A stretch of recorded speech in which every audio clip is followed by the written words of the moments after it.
Bonjour à tous, c'est Tonton Jus et bienvenue sur mon plan lecture pour 2025.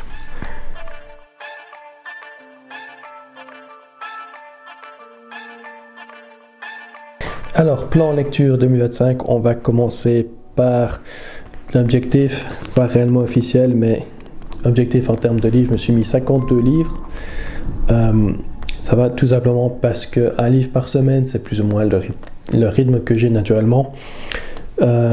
J'y accorde pas trop d'importance. Je l'avais fait l'année passée, première fois que je mettais un objectif comme ça annuel, et l'année passée ce qui s'est passé c'est que je me suis retrouvé quasi dès le début de l'année en avance par rapport à l'objectif, et donc c'est quelque chose qui m'a pas trop perturbé réellement dans mon année. Je pense que ça va être globalement pareil ici, et donc voilà, 52 livres, un livre par semaine, c'est plus ou moins un rythme que j'ai naturellement, donc je ne pense pas que ça va me perturber plus que ça à ce niveau-là.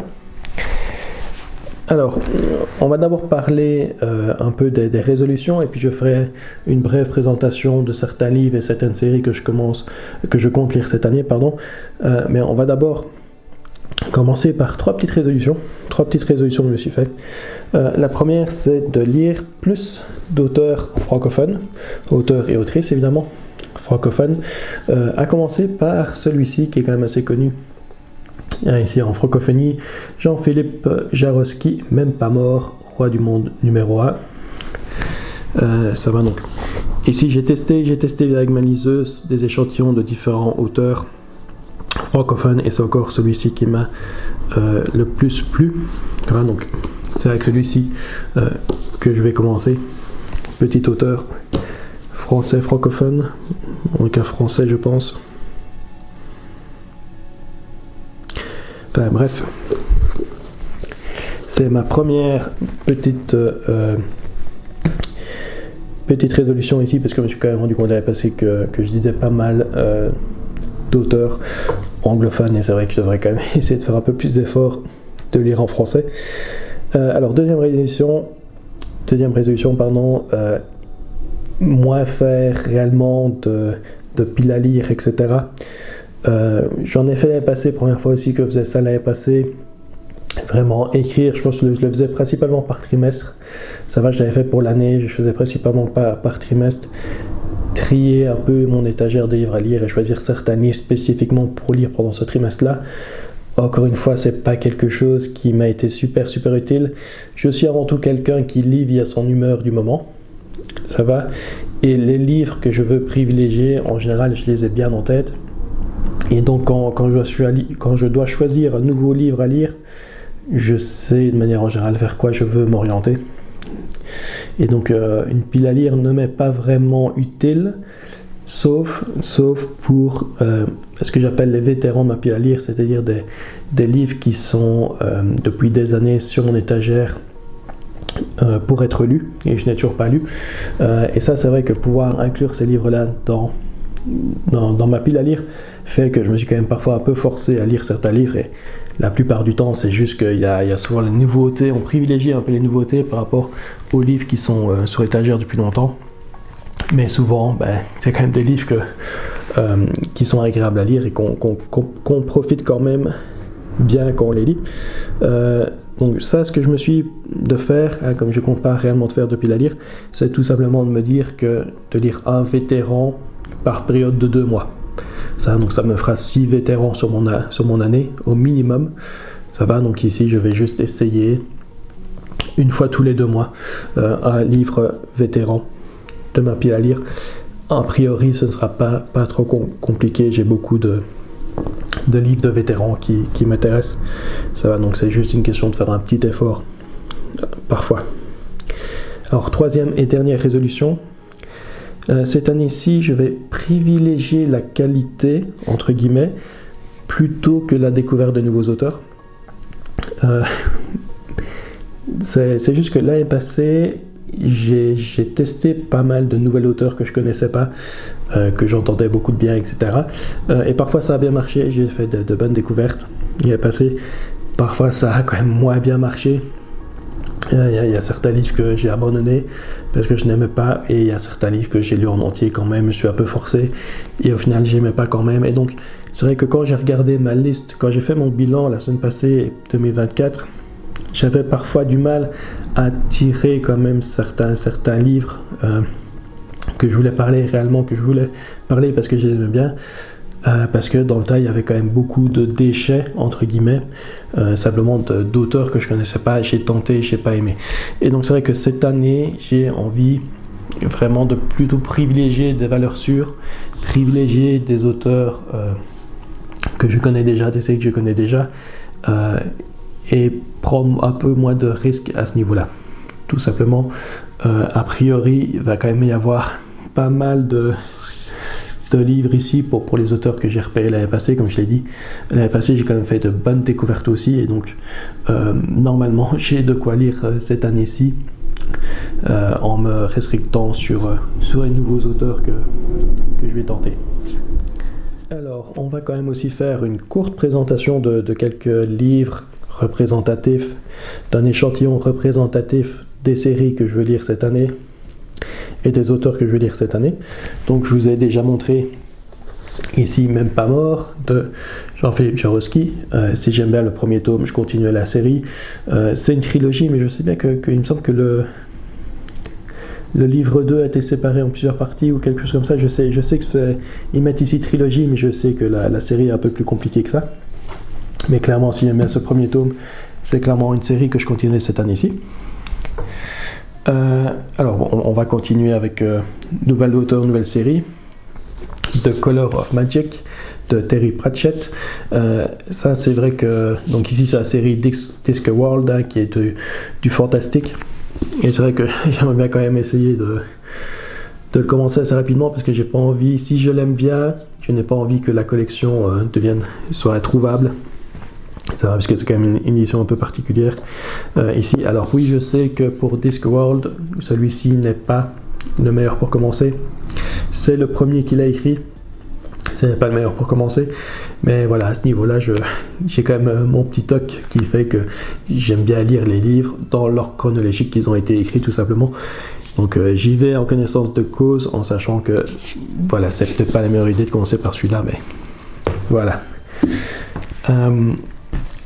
Alors, on va continuer avec donc des auteurs que je ne connais pas, même si je viens de dire que je voulais limiter les nouvelles découvertes cette année-ci, mais ici c'est le dernier, Steven Erikson, Garden of the Moon. Donc ici on est aussi, donc c'est le livre 1 dans la série Malazan. Ça va, donc ici c'est aussi une série avec beaucoup de livres, une dizaine je pense qui ont été publiés. Alors comme vous pouvez voir, je l'avais déjà commencé l'année passée. Tout simplement, je pense que c'était en été, je pense que c'était le mois de juillet, pardon. Je me suis retrouvé un peu en panne niveau lecture, et donc dans ces cas-là, c'est bien de lire quelques chapitres de certains livres et voir ce qui vous plaît ou pas. Celui-ci m'a très bien plu, quand même assez apprécié. Je pense que j'ai lu le prologue et le premier chapitre de celui-ci. Il m'a quand même bien plu, mais à ce moment-là, je me suis rendu compte que j'étais pas réellement d'humeur pour lire un livre comme ceci. Ça va, mais donc clairement c'est une série que je pense que je vais bien aimer et que je ne pense pas la terminer cette année-ci, mais en tout cas je compte la commencer cette année-ci. Alors on va continuer avec des auteurs que je connais, on va dire ça. Série à commencer, mais des auteurs que je connais. Jenny Wirtz, The Curse of the Mistwraith, je l'ai déjà présenté dans mon hebdo la semaine qui vient de s'écouler. Donc premier livre dans la série The War of Light and Shadow. C'est une série qui a 12 ou 13 livres, ils sont tous parus, donc la série est clôturée, donc à ce niveau-là il n'y a pas de danger. On est sur de l'epic fantasy, ça va. Jenny Wirtz, j'ai lu Daughter of the Empire qu'elle a coécrit avec Raymond T. Feist. J'ai absolument bien aimé ce livre-là. Ça va, donc j'ai quand même de gros espoirs pour cette série. Donc comme vous pouvez voir, c'est quand même une belle petite brique, 830 pages pour être exact ici. Donc ça aussi c'est série à commencer cette année-ci et j'espère sincèrement que ça va me plaire. Je serais quand même assez déçu si jamais ça me plaît pas. Alors autre auteur que j'ai lu en 2024 et que je compte lire encore plus cette année-ci, Teen Wolf, The Book of the New Sun. Ici j'ai 2 livres, mais donc ici il y a 2 livres par livre, j'ai envie de dire 2 tomes par livre, et donc j'ai les 4 tomes de la série ici, The Book of the New Sun. Teen Wolf, je n'ai lu qu'un livre, c'était The Fifth End of Cerberus en 2024, mais je l'ai franchement bien apprécié. Et honnêtement, si ce livre-là est un bon showcase de son talent, je pense que je vais quand même assez apprécier ces 2 livres ici. Et ça, vraiment, j'espère, c'est pas une série qui est hyper longue. Chaque livre... Ok, donc chaque livre fait environ 600 pages. 300 pages par tome. Si j'aime bien, a priori, il sera lu cette année-ci. On va continuer avec celui-ci. Isaac Asimov, The Complete Robot. Alors Asimov, c'est un auteur que j'adore. J'ai lu quasi tout ce qu'il a écrit quand j'étais ado, mais je les ai lus en français. Donc il y a 20 ans de ça. Et j'avoue que ça fait quand même un petit temps que je me dis que je voulais les relire en anglais dans la version originale, à commencer par le cycle des robots. Souvent Asimov, on cite le cycle de la Fondation parmi ses œuvres. Personnellement, j'ai toujours préféré le cycle des robots. Et donc ici, c'est le premier tome qui reprend quasi toutes les nouvelles qu'il a écrites sur le cycle des robots. Je dis quasiment parce qu'il y a quand même l'une ou l'autre nouvelle malheureusement qui n'est pas repris ici, parce que simplement elles sont un peu différentes, elles ne rentrent pas nécessairement dans le même univers, j'ai envie de dire, que nouvelle là. Donc il y a un peu de travail à faire pour les rechercher, c'est sûr qu'on est exhaustif, mais voilà, Asimov, le cycle des robots, a commencé cette année-ci aussi. Et j'avoue que c'est surtout, je pense qu'il y a 4 romans dans le cycle des robots que je me souviens quand même toujours 20 ans après, je me souviens des romans, ils m'ont laissé un très bon souvenir, donc j'espère quand même arriver assez rapidement à ces romans-là. Alors ensuite, on va passer aux séries que j'ai en cours et que je compte continuer. Et à mon avis, la première série que je vais clôturer ici en 2025, c'est la série Dune, ou en tout cas les 6 livres écrits par Frank Herbert. Je ne sais pas encore si je vais lire les livres écrits par son fils, Brian. Mais donc ici on a le tome 5, Heretic of Dune, et enfin le 6e, Chapter of Dune.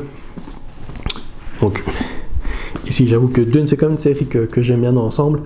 Je sais que tout le monde n'aime pas les suites, et c'est simplement parce que le registre change quand même assez fortement par rapport au premier tome, mais personnellement, même s'ils sont différents, je les ai quand même bien aimés jusqu'à maintenant. Et j'ai envie de dire, je pense que c'est quand même Children of Dune qui me laisse le meilleur souvenir dans les 3 qui ont suivi le premier tome. Donc à voir.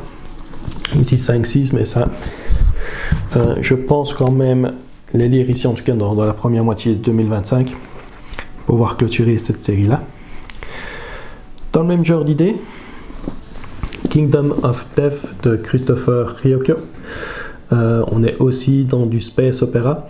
Donc ici c'est le tome 4, c'est ça, tome 4 dans la série Sanitaire, qui fait 7 livres. Il y a déjà 6 livres de parus. Le 7 est toujours en train d'être écrit, mais a priori, fin de cette année-ci ou l'année prochaine, il sera sorti. Il n'y a pas trop de risque que la série ne soit pas terminée. J'ai adoré le premier tome dans cette série-ci. Tome 2 et 3, il y avait des bonnes choses, il y avait des moins bonnes choses, il était un peu plus mitigé. Et ici, j'espère, il a changé d'éditeur. Avec ce tome 4, il a changé d'éditeur, et je sais que il y a un travail éditorial un peu plus conséquent, je pense, ici, et j'espère que ça va permettre de corriger les 2-3 défauts qui est un peu rédhibitoire pour moi dans le tome 2 et dans le tome 3. À voir, mais ça c'est vrai que c'est aussi quelque chose que j'aime bien lire quand même assez rapidement pour voir si je continue ou pas cette série Sanitaire. Et enfin, j'en ai pris qu'un, mais j'ai tellement tous les autres tomes dans cet univers-là. Joe Abercrombie, The Heroes. Donc ici c'est le 2e livre dans les livres standalone dans l'univers de la première loi. Donc je suis plus ou moins à mi-chemin dans cet univers là. il y a eu la trilogie, la première trilogie, la trilogie de First Law. Puis ensuite on a 3 livres standalone dans le même univers. Donc ici c'est le deuxième, j'ai déjà lu le premier. Et enfin la série se clôture avec une dernière trilogie que j'ai déjà aussi. J'ai les 9 livres ici de la trilogie. Je sais qu'il y a encore un plus petit livre qui, je pense, c'est un recueil de nouvelles ou un petit recueil d'histoires, je pense, qu'il y a encore en plus. Mais voilà, ici j'aimerais quand même assez aussi rapidement lire un peu plus de Joe Abercrombie. Joe Abercrombie, je sais toujours pas si je l'aime bien ou pas. J'adore son style. C'est souvent au point de vue des histoires que je ne trouve pas nécessairement mon compte. Et donc c'est un peu ça que, au niveau du style, j'adore. Il a le potentiel pour écrire vraiment un de mes livres préférés, mais pour l'instant, au niveau de l'histoire, au niveau des intrigues, voilà, pour moi c'est pas toujours ça. Et donc ici, il a une nouvelle série, univers complètement différent, qui sort au mois de juillet, je pense, ou au mois de mai. En tout cas, c'est, je pense, dans la deuxième partie, pardon, deuxième ou troisième trimestre 2025. Il sort de Devils. Donc, comme j'ai dit, nouvelle série, nouvel univers. Et donc, ce serait bien si d'ici la sortie du livre, je suis un peu plus fixé sur cet auteur-ci, puisque comme je l'ai dit, à l'heure actuelle, je ne sais pas, tout simplement. Et donc oui, ici, donc les 2 standalone ici dans l'univers First Law, c'est quand même 2 livres que j'aime bien lire assez rapidement aussi. Et sur ce, j'ai un peu fait le tour de ce que je voulais parler. Comme vous voyez, j'ai de quoi lire, j'ai de quoi m'occuper. Et la plupart du temps, vraiment, c'est des livres il y a Jenny Wirth, Steven Erikson, Terry Pratchett, Philippe Jaworski, et ici Christopher Ruocco. Tous ces trucs-là, c'est des débuts de séries ou des suites de séries, et c'est vraiment des choses où, si j'aime bien, c'est de longues séries que je vais pouvoir acheter, pouvoir lire et pouvoir occuper mon année. Donc c'est, comme je l'ai dit, je veux privilégier des auteurs que je connais, des auteurs que j'aime bien. Ça va être des séries que j'aime bien, plutôt que de m'éparpiller. Comme je l'ai fait l'année passée, j'ai quand même testé pas mal de nouveaux auteurs, pas mal de différentes séries, trilogies, etc. Et comme je l'ai dit, il y a eu des bonnes surprises, il y a eu des mauvaises surprises. Et pour ça que cette année-ci, je vais prendre un peu moins de risques par rapport à tout ça. Alors sur ce, c'est tout pour cette vidéo. Si vous l'avez aimé, n'hésitez pas à liker et à vous abonner à la chaîne. Si vous avez des commentaires à faire ou d'autres recommandations à faire, on ne sait jamais, basé ici, je pense que c'est quand même un bel étalage de mes goûts. Donc si vous avez des recommandations à faire, surtout pour les auteurs et autrices francophones, n'hésitez pas. Et moi je vous dis à bientôt pour la prochaine vidéo.